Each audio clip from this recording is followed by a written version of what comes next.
Hello बेटा, कैसे हैं आप लोग।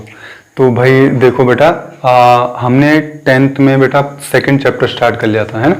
पॉलिनोमियल पे बेटा भाई पॉलिनोमियल पे हमने 2 वीडियो बना लिए बेटा, है ना। तो वो आप देख लेना पॉलिनोमियल क्या होता है। अगर न समझ में आए तो आप देख लेना, मैं लिंक इस वीडियो में डाल दूंगा उसका, है ना। तो भाई आज एक बहुत इंपॉर्टेंट क्वेश्चन कर रहे हैं भाई। देखो आज बेटा एक्सरसाइज है हमारे पास 2.2 और भाई ये क्वेश्चन बहुत इंपॉर्टेंट क्वेश्चन है। लगभग हर साल पूछा जाता है ना। घुमा फिरा के किसी तरह पूछ ही लेगा भाई। कहेगा फाइंड द जीरोज। भाई जीरोज हमने बता रखे हैं पहले, है ना। जीरोज क्या होते हैं भाई ये पता होना चाहिए आप लोगों को, है ना। तो भाई इसका भी वीडियो डाल रखा है हमने, है ना। तो जीरोज क्या होते हैं वो पता रखा है। तो find the zeros of the polynomial. ये जो क्वाड्रेटिक पॉलिनोमियल है, ये जो हमारे पास है, इसके जीरोज निकालने हमने। पहली बात तो ये। एंड वेरीफाई, हमने एक रिलेशन वेरीफाई करना है। And verify the relationship between the zeros and coefficient. भाई 2 काम है हमारे। पहली बात तो हमने बेटा एक तो जीरोज निकालने, ये तो बात समझ में आ गई। उसके बाद वो कह रहे हैं कि 2 रिलेशन है उनको वेरीफाई करिए। भाई देखो सबसे पहले तो ये बात समझ लो थोड़ा कि 6x² - 7x - 3 = 0। भाई जब तुम इसे सॉल्व करोगे तो x की 2 वैल्यू आएंगी, है ना। 2 वैल्यू आएंगी x की। तो भाई जो लास्ट में जो वैल्यूज आती हैं x की, उनको ही जीरोज कहते हैं। ये तो हम पहले जान चुके हैं, पहले के वीडियोस में हमने पढ़ा है। इन्हीं को जीरोज कहते हैं जो x की वैल्यू होती है। और x की 2 ही वैल्यू आएंगे, ये भी हम जानते हैं, क्योंकि ये क्वाड्रेटिक इक्वेशन है और क्वाड्रेटिक के 2 जीरोज होते हैं, क्यूबिक के 3 जीरोज होते हैं, है ना। और लीनियर अगर पॉलिनोमियल हो, लीनियर इक्वेशन हो, तो उसका एक सिंगल जीरो होता है। तो लीनियर का 1 होता है, क्वाड्रेटिक के 2 होते हैं, क्यूबिक के 3 होते हैं, ऐसे ऐसे चलता है ना। तो क्वाड्रेटिक है, इसके 2 जीरोज होंगे, ये तो हम समझ में आ गया, ये बात तो समझ में आ गई। अब भाई जरा ध्यान से देखो, जीरोज तो समझ में आ गए कि हाँ ये होते हैं जीरोज, एक्स की जो वैल्यूज आती हैं उनको जीरोज कहते हैं, ये तो समझ में आ गया। अब भाई जरा ध्यान से देखो कोफिशिएंट क्या हुआ। अरे भाई देखो जरा ध्यान से बेटा, ये जो x² के बगल में नंबर लिखा है ना मल्टीप्लाई में, इसी को कोफिशिएंट कहते हैं। तो ये x² का कोफिशिएंट है, ठीक। x का कोफिशिएंट क्या है, 7 है ना। तो इनको कोफिशिएंट कहते हैं। तो भाई 2 रिलेशन होते हैं किसके बीच में, जो हमारे पास जीरोज आते हैं उनके और कोफिशिएंट के बीच में। जीरोज और कोफिशिएंट के बीच में 2 रिलेशन होते हैं। क्या होते हैं वो भाई, पहला रिलेशन होता है अल्फा प्लस बीटा = -b/a, ठीक। पहला तो ये होता है बेटा। दूसरा होता है अल्फा बीटा = c/a। ये 2 रिलेशन होते हैं भाई। अब भाई ये तो देखो भैया, देखो जरा ध्यान से, ये जो पहला x² के बगल में जो कोफिशिएंट होता है ना, इसको a कहते हैं। x के बगल में जो कोफिशिएंट होता है उसको b कहते हैं। और ये जो हमारे पास कांस्टेंट टर्म है इसको क्या कहते हैं, c, a b c। तो ये जो a b c आ रहे हैं वो यहां से लिए जाएंगे, ठीक। अब ये जो अल्फा बीटा है वो कहां से है, अरे भाई ये जो पहली वैल्यू होती है ना, इसी को अल्फा कहते हैं, और ये जो दूसरी वैल्यू आती है उसको बीटा कहते हैं, ठीक। तो ये 2 रिलेशन होते हैं भाई, इनके और इनके बीच में, वो हमने दिखाना है। तो भाई सबसे पहले तो एक काम कर लेते हैं, इसको सॉल्व कर लेते हैं। भाई सॉल्व करने के जो तरीके थे, सॉल्व करने के जो मेथड थे भाई, वो भी बता रखे हैं पहले से, है ना। भाई किसी भी क्वाड्रेटिक इक्वेशन को सॉल्व करने के 3 मेथड है हमारे पास, है ना। क्वाड्रेटिक इक्वेशन को सॉल्व करने के 3 मेथड। पहला मेथड क्या है, मिडिल टर्म स्प्लिटिंग, है ना। दूसरा मेथड क्या है, परफेक्ट स्क्वायर, है ना, जिसको कंप्लीटिंग द स्क्वायर भी कहते हैं। और तीसरा मेथड क्या है, जो क्वाड्रेटिक रूट का फॉर्मूला, जिसको श्रीधराचार्य भी कहते हैं हम, है ना। श्रीधराचार्य का जो फॉर्मूला है, तो बड़ा आसान है। तो भाई जरा ध्यान से देखो, इसका सॉल्यूशन कर रहे हैं पहले। देखो क्या है हमारे पास है 6x² - 7x - 3 = 0।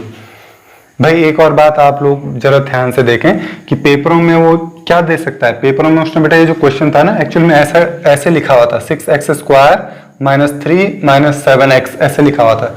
जानबूझ के वो तुम्हें थोड़ा सा घुमाने के लिए, थोड़ा कंफ्यूज करने के लिए इसको ऐसे ऑर्डर में देता है। ये गलत ऑर्डर है एक्चुअल में, है ना। भाई ऑर्डर सही वो होता है जिसमें पहले बड़ी पावर आए। यहाँ पावर क्या है, 2। अब एक्चुअल में वो टर्म आनी चाहिए जिसमें पावर 1 हो, है ना। ऐसा चलता है ऑर्डर, सबसे बड़ा पहले, फिर छोटा, फिर छोटा, फिर छोटा, है ना, ऐसे चलता है। तो यहाँ पावर क्या है, 2 है।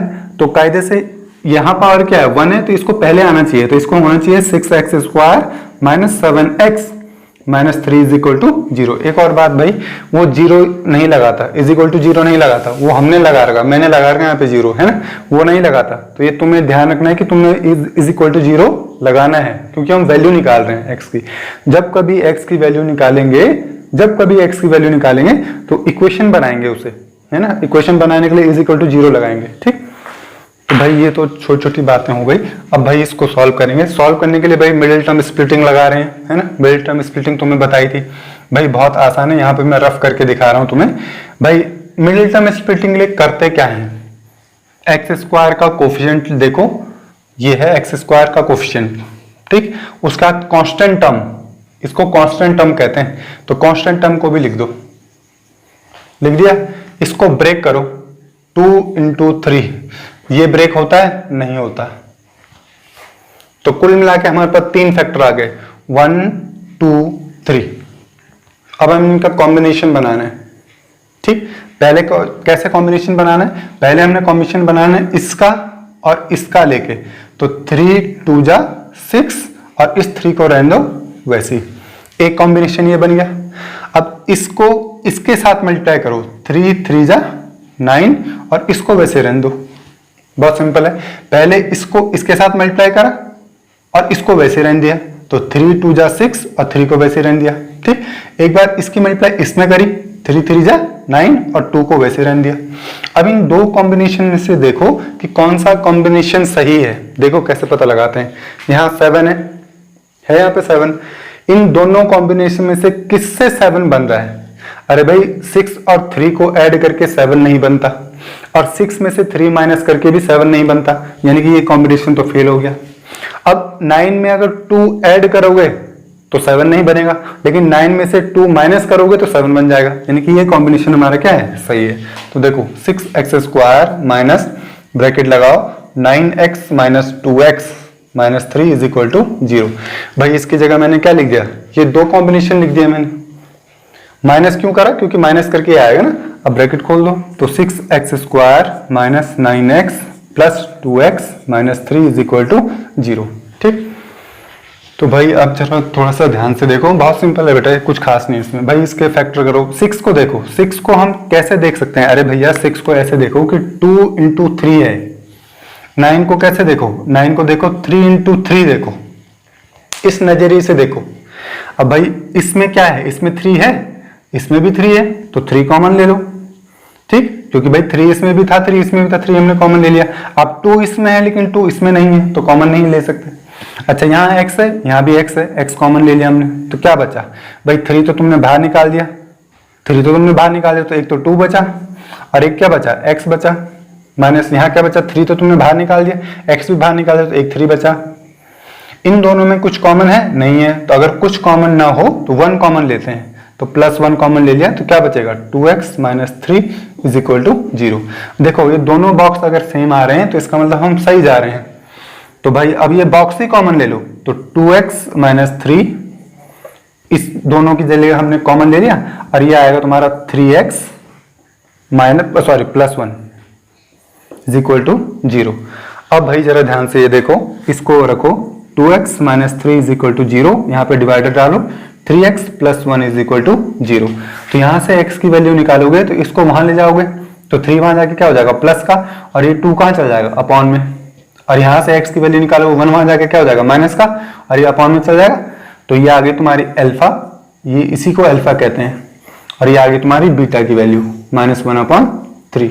ये दो वैल्यू आ गई तुम्हारी। ठीक, अब अल्फा और बीटा तो आ गया, यानी कि हमने एक काम तो कर लिया कि हमने जीरोस तो निकाल लिए। अब हमने ये जो रिलेशन है, दो रिलेशन जो तुम्हें लिखाए थे, उनको वेरीफाई करना है। तो भाई देखो, उनको वेरीफाई करने के लिए हमारे पास क्या क्या तरीके हैं। देखो भाई यहाँ किनारे पे लिख लो, alpha plus beta is equal to -b/a, यानी कि ये बात मुझे दिखानी है कि ऐसा होता है। और दूसरी बात दिखानी मुझे alpha beta is equal to c/a, ये भी दिखाना मुझे कि हाँ ये होता है। ठीक, तो ये दिखाने के लिए क्या करूंगा मैं भाई अल्फा प्लस बीटा को जोड़ लूंगा। अल्फा प्लस बीटा क्या है, अल्फा 3/2 प्लस बीटा क्या है, -1/3। इसको सॉल्व कर लो भाई, 3/2 प्लस माइनस का -1/3। इसको सॉल्व करेंगे तो इसकी मल्टीप्लाई यहाँ कर दो ना, 3 3 जा 9, 3 3 जा 9, 2 1 जा 2 और 2 3 जा 6, ऐसे सॉल्व करते हैं। ऐसे इसकी मल्टीप्लाई यहाँ करते हैं, इसकी मल्टीप्लाई यहाँ करते हैं और इन दोनों की भी मल्टीप्लाई कर देते हैं। तो कितना आया 7/6। तो इसकी वैल्यू जब मैंने निकाली तो कितनी आई 7/6। अच्छा ठीक है, अच्छी बात है। माइनस b/a, अब ये वाला कैलकुलेट करके देखते हैं ये कितना आता है। तो भाई माइनस तो माइनस रहा, b की वैल्यू रख दो यहाँ पर, a की वैल्यू रख दो। ठीक, अब आओ भाई देखो b क्या है। अरे भैया ये शुरुआत वाला a है, ये दूसरा वाला क्या है b, और ये क्या है c। तो क्या है b की वैल्यू क्या है -7 और a की वैल्यू क्या है 6। तो माइनस माइनस क्या हो जाएगा प्लस 7/6। तो भाई अल्फा प्लस बीटा भी तुम्हें वही दे रहा है और -b/a भी वही दे रहा है। इसका मतलब ये हुआ कि alpha plus beta is equal to -b/a होता है। ये पहला रिलेशन प्रूफ हो गया। ठीक, अब आते हैं हम दूसरे रिलेशन पे। देखो भाई दूसरे रिलेशन में हमारे पास क्या है बेटा, अगर तुमने कॉपी करना है ना तो तुम थोड़ी देर के लिए वीडियो रोक के भी कॉपी कर सकते हो। अब देखो दूसरा रिलेशन मुझे ये दिखाना है कि ये इसके इक्वल होता है। तो भाई चलो ठीक है, अल्फा बीटा निकालो। तो अल्फा बीटा क्या है भाई, अल्फा की वैल्यू है 3/2। ठीक, और बीटा की वैल्यू क्या है भाई -1/3। 3 से 3 कैंसिल हो गया तो क्या बचेगा -1/2। तो अल्फा बीटा की वैल्यू आई। अब देखते हैं भाई कि इसकी वैल्यू क्या आती है c/a। तो भाई c की वैल्यू रखो, ये है c की वैल्यू -3 और a की वैल्यू कितनी है 6। 3 1 जा 3, 3 2 जा 6, तो -1/2। ये भी वही दे रहा है वैल्यू और ये भी वही दे रहा है वैल्यू। इसका मतलब ये हुआ कि alpha beta is equal to c/a होता है। ठीक, ये दो रिलेशन वेरीफाई करने होते हैं बेटा। तो भाई ये बहुत इंपॉर्टेंट क्वेश्चन है बेटा, इसको देखो और कल तुम्हारी ये एक्सरसाइज भी खत्म कर देंगे। कल मिलते हैं।